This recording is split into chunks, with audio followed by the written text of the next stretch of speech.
नमस्कार। नमस्कार। तो आज हम बात करने वाले हैं भगवद गीता के 12वें अध्याय की। भक्ति योग। हाँ, भक्ति योग। और देखिए, इसमें एक सवाल है जो मुझे लगता है हर किसी के मन में आता है, जो भी इस रास्ते पर है, बिल्कुल। कि ईश्वर तक पहुंचने का सबसे अच्छा, सबसे सही रास्ता है क्या? क्या भगवान की किसी मूर्ति या तस्वीर, मतलब किसी साकार रूप की पूजा करना बेहतर है, या फिर उस निराकार शक्ति की उपासना करना जिसे हम देख नहीं सकते, बस महसूस कर सकते हैं? और ये सवाल कोई दार्शनिक बहस नहीं है। नहीं, बिल्कुल नहीं। ये कुरुक्षेत्र के युद्ध के मैदान में पूछा जा रहा है, अर्जुन ने कृष्ण से। हाँ, एक योद्धा की सीधी सीधी दुविधा है। बिल्कुल। तो अर्जुन के सामने कह सकते हैं कि दो रास्ते हैं, दो विकल्प। हाँ।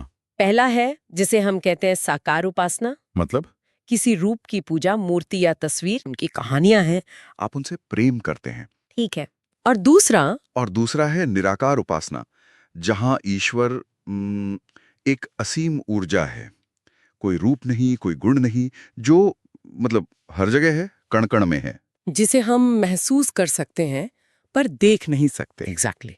तो अर्जुन इसी दुविधा को बहुत सीधे शब्दों में पूछते हैं। हाँ, श्लोक 12.1 में वो कहते हैं, हे कृष्ण, जो भक्त आप में पूरी तरह से मन लगाकर आपके साकार रूप की पूजा करते हैं और जो आपके निराकार स्वरूप की उपासना करते हैं, उन दोनों में से श्रेष्ठ योगी कौन है, मतलब बेहतर कौन है? बहुत ही प्रासंगिक सवाल है।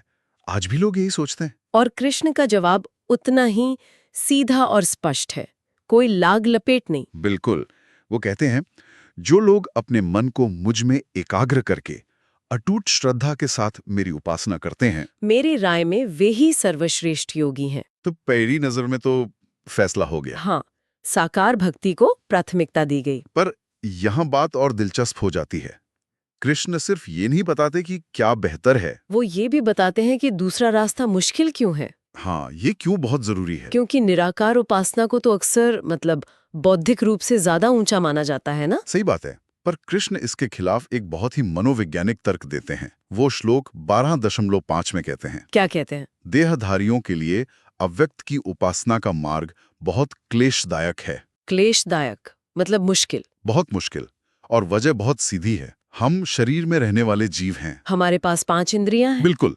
हम दुनिया को रूप, रस, गंध, स्पर्श और शब्द से ही समझते हैं। हमारा मन वो कुछ पकड़ने के लिए कोई सहारा या एक आलंबन ढूंढता है। सही शब्द। और निराकार की उपासना में वो आलंबन नहीं मिलता। ये एक तरह से अपने दिमाग के हार्डवेयर के खिलाफ जाने जैसा है। अच्छा, ये दिलचस्प है। हमारा दिमाग पैटर्न और रूप पहचानने के लिए बना है। जब हम उसे कुछ असीम निराकार पकड़ने को कहते हैं तो वो भटकने लगता है। तो कृष्ण ये कह रहे हैं कि साकार भक्ति हमारी दिमागी बनावट के साथ काम करती है, उसके विरुद्ध नहीं। हाँ, ये ज्यादा स्वाभाविक और सहज मार्ग है। ये बहुत ही व्यावहारिक बात है, मतलब आध्यात्मिक रास्ते पर जबरदस्ती या संघर्ष करने की जरूरत नहीं है। एक ऐसा रास्ता चुनो जो तुम्हारी प्रकृति के अनुकूल हो। बिल्कुल। लेकिन फिर उन लोगों का क्या जो शायद उतनी भक्ति या एकाग्रता महसूस नहीं कर पाते, क्या उनके लिए दरवाजा बंद है? बिल्कुल नहीं।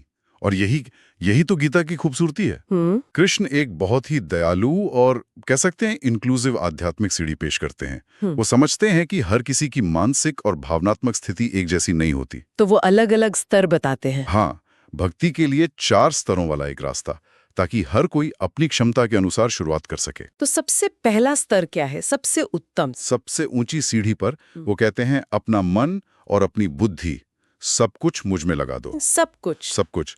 इसके बाद तुम निस्संदेह मुझ में ही निवास करोगे।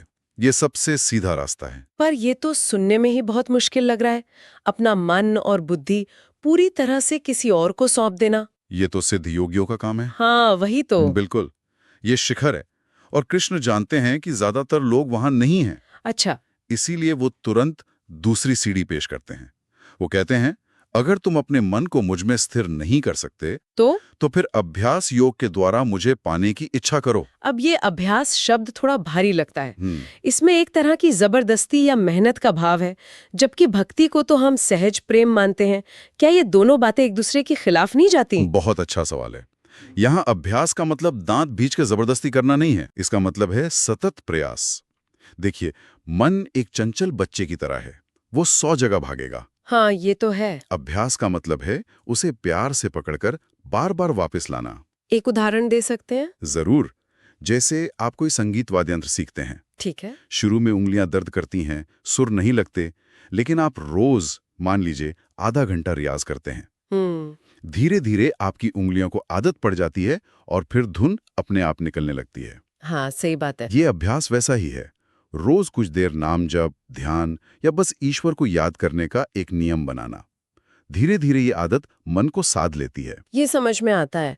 तो ये एक तरह के मेंटल मसल ट्रेनिंग है, कह सकते हैं। लेकिन कृष्ण यही नहीं रुकते। वो उन लोगों के बारे में भी सोचते हैं जो शायद इतना अनुशासन भी ना रख पाए। हाँ, वो एक और स्तर नीचे आते हैं, तीसरा स्तर। और वो क्या है? वो कहते हैं, अगर तुम अभ्यास भी नहीं कर सकते तो सिर्फ मेरे लिए कर्म करो। मेरे लिए कर्म करो, इसका क्या मतलब हुआ? इसका मतलब है कि आप जो भी काम कर रहे हैं उसे भगवान को समर्पित कर दें। ये सोचकर करें कि ये भगवान की सेवा है। जैसे? सोचिए, एक डॉक्टर मरीज का इलाज करते हुए सोचे कि मैं ईश्वर की बनाई इस रचना की सेवा कर रहा हूँ। अच्छा। या एक टीचर बच्चों को पढ़ाते हुए सोचे कि मैं ईश्वर के इन रूपों में ज्ञान का प्रकाश डाल रहा हूँ। वाह।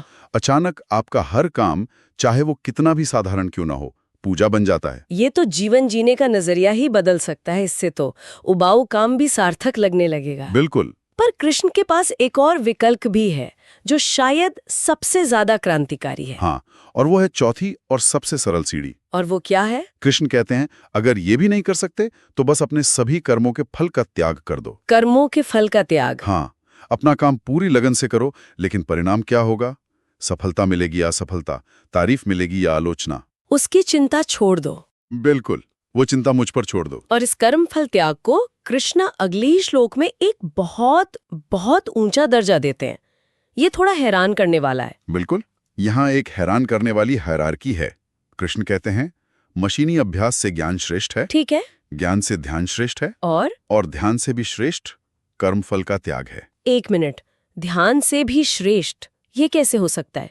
जिसे सबसे आसान बताया वो सबसे ऊपर कैसे हो गया? मेरी तो बात है, क्योंकि कृष्ण तुरंत वजह बताते हैं।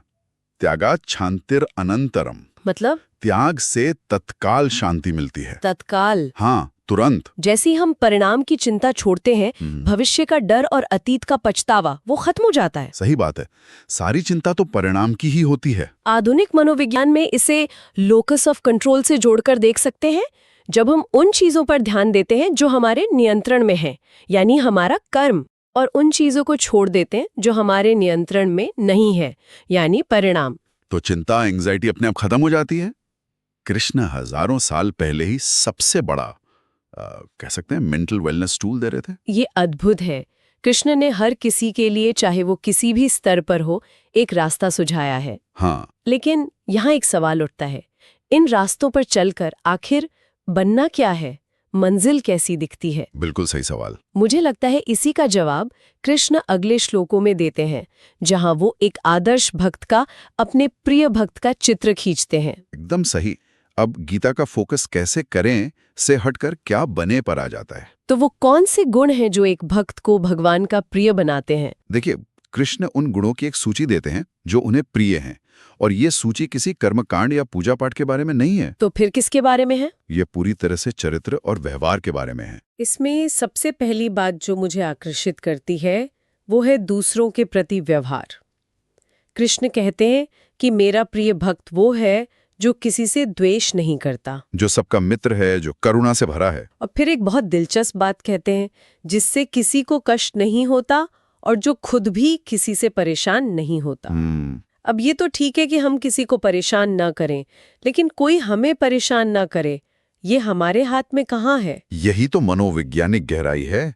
कृष्ण ये नहीं कह रहे हैं कि दुनिया आपको परेशान करने की कोशिश नहीं करेगी। तो फिर वो ये कह रहे हैं कि भक्त की आंतरिक अवस्था इतनी मजबूत हो जाती है कि बाहरी उकसावे उसे परेशान नहीं कर पाते। अच्छा। उसकी शांति का रिमोट कंट्रोल दुनिया के हाथ में नहीं होता, उसके अपने हाथ में होता है। ये तो भावनात्मक परिपक्वता का शिखर है। बिल्कुल, इमोशनल मैच्योरिटी। और इसी से जुड़ा एक और विरोधाभास है। कृष्ण अर्जुन को, जो युद्ध के मैदान में खड़ा है, ये उपदेश दे रहे हैं कि शत्रु और मित्र में समान भाव रखो। ये कैसे संभव है? हाँ, ये बहुत लोगों को कंफ्यूज करता है। क्या वो अर्जुन से लड़ने को मना कर रहे हैं? नहीं, बिल्कुल नहीं। ये गीता का सबसे सूक्ष्म संदेशों में से एक है। कृष्ण बाहरी कर्म को आंतरिक भाव से अलग कर रहे हैं। मतलब? वो कह रहे हैं, अर्जुन, तुम एक योद्धा के रूप में अपना कर्तव्य निभाओ, तुम लड़ो, लेकिन अपने मन में द्वेष और घृणा मत रखो। बिना नफरत के लड़ो। हाँ, जैसे एक सर्जन जब मरीज का ऑपरेशन करता है तो वो शरीर को काटता है, जो एक हिंसक क्रिया लगती है, पर उसके मन में द्वेष नहीं, करुणा होती है। सही उदाहरण है। कृष्ण अर्जुन को उसी मानसिक अवस्था में रहकर युद्ध करने को कह रहे हैं। ये एक बहुत ही गहरी बात है। तो ये बाहरी व्यवहार हुआ। इसके बाद कृष्ण भक्त की आंतरिक अवस्था पर आते हैं। हाँ, कि वो अंदर से कैसा महसूस करता है। वो कहते हैं कि भक्त अहंकार और मेरा तेरा के भाव से मुक्त होता है, सुख दुख मान अपमान सर्दी गर्मी में समान रहता है। ये सुनने में एक आदर्श स्थिति लगती है, लेकिन क्या ये व्यवहारिक है? क्या एक इंसान के लिए ये संभव है कि उसे मान अपमान से बिल्कुल भी फर्क ना पड़े? देखिए, ये भावनात्मक रूप से सुन्न हो जाना नहीं है। अच्छा, तो फिर ये क्या है? ये सुन्न होना नहीं बल्कि स्थिर होना है। फर्क क्या है दोनों में? सुन्न व्यक्ति को कुछ महसूस ही नहीं होता, स्थिर व्यक्ति को सब कुछ महसूस होता है, लेकिन वो उससे बहता नहीं है। जैसे एक मजबूत पेड़ तूफान में खड़ा रहता है, हवा के झोंके उसे महसूस होते हैं, उसकी पत्तियां हिलती हैं, लेकिन वो अपनी जड़ों से उखड़ता नहीं है। बिल्कुल। स्थिर बुद्धि का मतलब है कि आपने अपनी खुशी और शांति का केंद्र अपने अंदर बना लिया है, दूसरों की राय में नहीं। किसी ने तारीफ कर दी तो हवा में नहीं उड़ना, और किसी ने आलोचना कर दी तो डिप्रेशन में नहीं जाना। आपकी सेल्फ वर्थ बाहरी वैलिडेशन पर निर्भर नहीं करती। और आखिर में वो कुछ जीवन शैली और आदतों की बात करते हैं। हाँ, कुछ प्रैक्टिकल हैबिट्स, जैसे जो किसी चीज की ज्यादा इच्छा नहीं रखता, जो कम बोलता है और जो किसी भी परिस्थिति में संतुष्ट रहता है, जो शुद्ध है, अपने काम में कुशल है पर अनासक्त है, जो शुभ और अशुभ दोनों तरह के परिणामों से बंधता नहीं है। ये गुण एक ऐसे व्यक्ति की तस्वीर पेश करते हैं जो जीवन को बहुत ही संतुलित और सहज तरीके से जीता है। इसे थोड़ा और खोलेंगे। देखिए, वो अपने काम में कुशल है पर सफलता का अहंकार नहीं। वो उदासीन यानी अनासक्त है पर आलसी या लापरवाह नहीं। अच्छा। वो मौनी यानी कम बोलता है क्योंकि उसका मन शांत है और उसे हर बात पर अपनी राय देने की जरूरत महसूस नहीं होती। यह एक ऐसे जीवन का खाका है जो बाहरी भागदौड़ से मुक्त और आंतरिक रूप से समृद्ध है। और ये नियम नहीं है, ये उस आंतरिक शांति के स्वाभाविक परिणाम है। और अध्याय के अंत में कृष्ण एक बहुत ही खूबसूरत सारांश देते हैं। हाँ, श्लोक 12-20 में वो कहते हैं, जो लोग इस धर्म रूपी अमृत का श्रद्धा और प्रेम से पालन करते हैं, वे भक्त मुझे अत्यंत प्रिय है। मुझे ये धर्म रूपी अमृत शब्द बहुत अच्छा लगा है ना। यहाँ भक्ति को एक अमृत बताया गया है जो जीवन को अमरता देता है। हाँ, या कह सकते हैं कि जीवन को मृत्यु के भय से मुक्त करके मधुर और सार्थक बनाता है।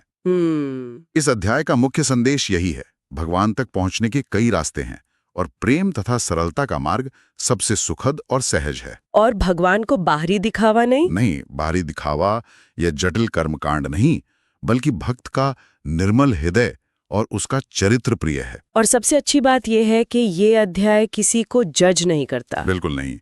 ये हर किसी को उसकी क्षमता के अनुसार आगे बढ़ने के लिए प्रेरित करता है, चाहे वो पहली सीढ़ी पर हो या सबसे ऊपर वाली पर। तो आज के इस गहरी चर्चा का सार क्या निकलता है? पहली बात तो ये कि कृष्ण के अनुसार साकार भक्ति का मार्ग आम इंसान के लिए ज्यादा सहज है, क्योंकि हमारा मन किसी सहारे के साथ आसानी से टिकता है। बिल्कुल। दूसरी, अगर सीधी भक्ति मुश्किल लगे तो अभ्यास, सेवा या कर्म फल त्याग जैसे बेहद व्यवहारिक विकल्प मौजूद हैं। हर कोई अपनी क्षमता अनुसार चुन सकता है। और शायद सबसे महत्वपूर्ण बात, सच्चा भक्त वो नहीं जो सिर्फ कुछ कर्मकांड करता है, बल्कि वो है जिसका चरित्र महान हो, जो दयालु, शांत, क्षमाशील और समदर्शी हो। जैसा कि हमारे स्रोत की सरल व्याख्या में कहा गया है, भगवान को दिल चाहिए, प्रदर्शन नहीं। और ये पूरी चर्चा एक बहुत ही महत्वपूर्ण सवाल खड़ा करती है, और वो सवाल हम अपने श्रोताओं के लिए छोड़ जाते हैं। जरूर। कृष्ण ने एक प्रिय भक्त के जो गुण बताए हैं, जैसे सुख दुख में समान रहना, निंदा स्तुति से प्रभावित न होना या किसी से द्वेष न करना, क्या ये सिर्फ एक आध्यात्मिक लक्ष्य है या ये एक संतुलित और सफल जीवन जीने का मनोवैज्ञानिक खाका, एक साइकोलॉजिकल ब्लूप्रिंट भी है? और क्या बिना ईश्वर की अवधारणा के भी? हाँ, क्या बिना भगवान को माने भी सिर्फ इन गुणों को अपने चरित्र में अपनाकर मन की स्थायी शांति प्राप्त की जा सकती है? इस पर जरूर सोचिएगा।